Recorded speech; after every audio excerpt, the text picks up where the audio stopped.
Welcome back to TYT Sports, the first edition of the 2015 NFL season for our Turks and Jerks Best and Worst of the NFL season. We just wrapped up our best. Make sure to click on the link over here to check out the best of the week for the NFL. And now we move on to the worst of the NFL Week 1, starting again with J.R. Jackson. J.R., you chose Marcus Mariota for your best. Yeah. How about your worst? This week I'm going with Ndamukong Suh. How do you say his name? Ndamukong. Well, in trying to, like it's spelled. If you're just searching, if you're just searching his name, just don't try spelling. Just put in Suh.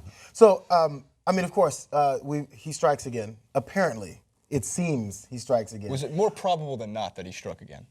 It was more probable only because of track record, which I want to get to. That's the main thing. If we keep stats on this thing, by the way, if Dan Keston would just keep stats on this, Ndamukong Suh may actually be the leader in Jerk of the Week. Maybe. The history of Jerk of the Dan Week. Snyder would be, I Dan believe, Snyder, the outright Dan winner. Snyder, yeah. Thank goodness for Dan Snyder. That's what Ndamukong Suh says all the time. Oh, I'm not Ironically, played against the Redskins yesterday, and on actually a great tackle when Alfred Morris was seemingly breaking free. He jumps, dives, this 300-pounder dives on a running back, gets him on the ground. Upon getting up, very slyly, slickly, it looks like his knee grazes from the chin to the forehead of Morris, knocking his helmet off. You can see Morris getting up because his helmet is now off, saying, "Come on, man. Like this, is this really happening right now? We're in the middle of a game. You're going to put your knee in my face." You're on the Dolphins now. He's bringing a grit to the Dolphins. Right. So I mean, of course, everyone's talking about it. Should be the more suspensions, more penalties to this guy. Probably.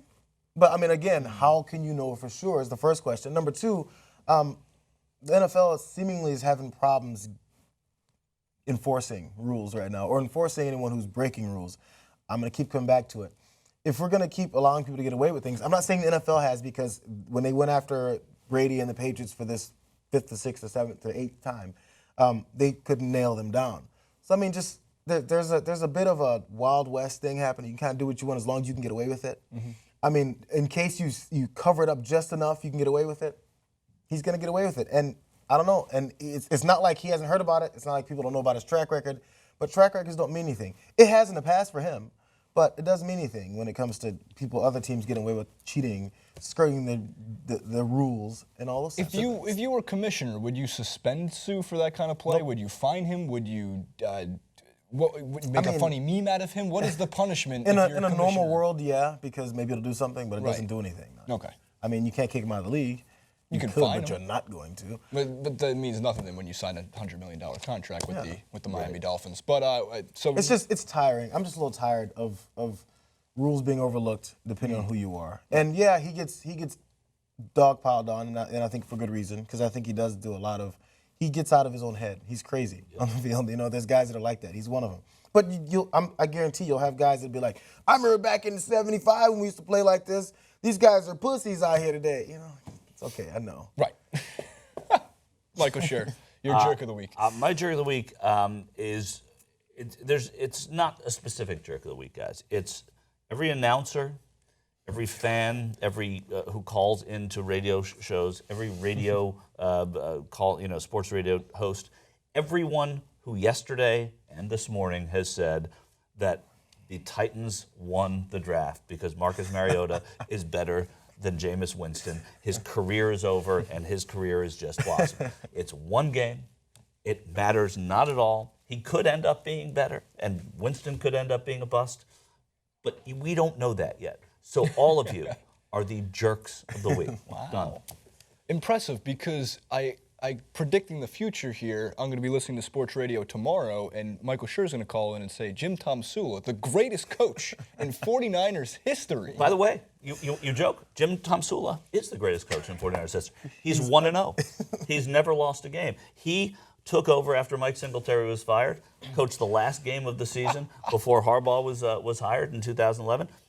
He's undefeated. He's 1-0. He's undefeated. He is the greatest coach in 49ers history. Thanks for saying it. We don't even have to come back to do it tomorrow. You're welcome, Michael Scher. In addition to that, an immaculate 1-0 record, maybe on the line tonight. We'll see what happens. Could be, or it could be 2-0. Oh, it could be 1-1. Hard to. We don't know. Yeah, right. There's many different combinations. It could be 1-0-1. He can still be undefeated. Undefeated. Do not count that out, Michael Scher.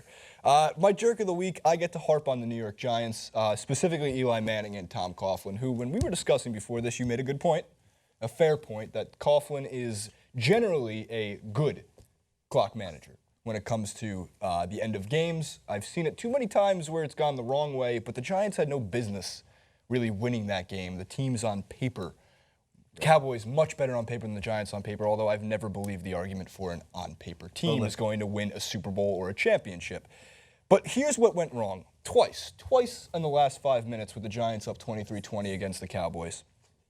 They let the play clock, they snapped the ball on the play clock around 35 to 30 seconds when they could have easily killed off at least 20 to 25 more seconds. Yeah. At least.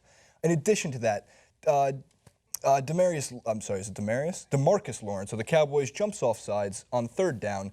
Manning hits Odell Beckham Jr. for 16 yards. The Giants at that point are on the 4-yard line with a new set of downs in just under 2 minutes. Yeah. On that third down play, with a veteran quarterback in Eli Manning, with a coach who might be 95 years old in Tom Coughlin, or at least coach for 95 years, when Eli rolls out, and that's the play that's drawn up, and they're going to Ellis, their tight end, that's the only option, he is covered. When you are Eli Manning in that situation, it should be muscle memory that no matter what, you cannot throw that ball out of bounds, you cannot ground that ball. That's the point. You need to slide. That's why he is the jerk of the week. Tom Coughlin has 1% of the responsibility. Yes, he should have said, hey, if there's nothing, slide. It should have been but clear. Eli Manning at this point in his career should know that he should slide. But that's what you tell college guys. Hey, by the way. Right, exactly. At this point, so yes, Coughlin's to blame. He's the head coach. He'll take the blame. But Eli's taking the blame. But if you want to pick, you have to pick one jerk here. I mean, I picked 1,000. You picked 1,000. I know, jerks. but I picked a profession and people who support that profession. But of these two, if you had to pick one, it's Manning over.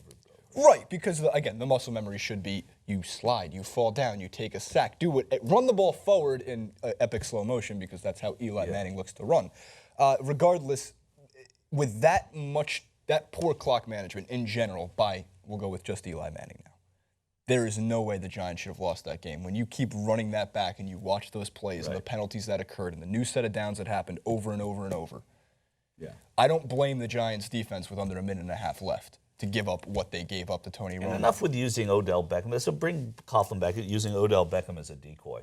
He's the best player on the field. Far away. Use him as a football player. And the Cowboys didn't even have Des. And the Cowboys lost their best offensive weapon in Des Bryant. Yeah. And that happened.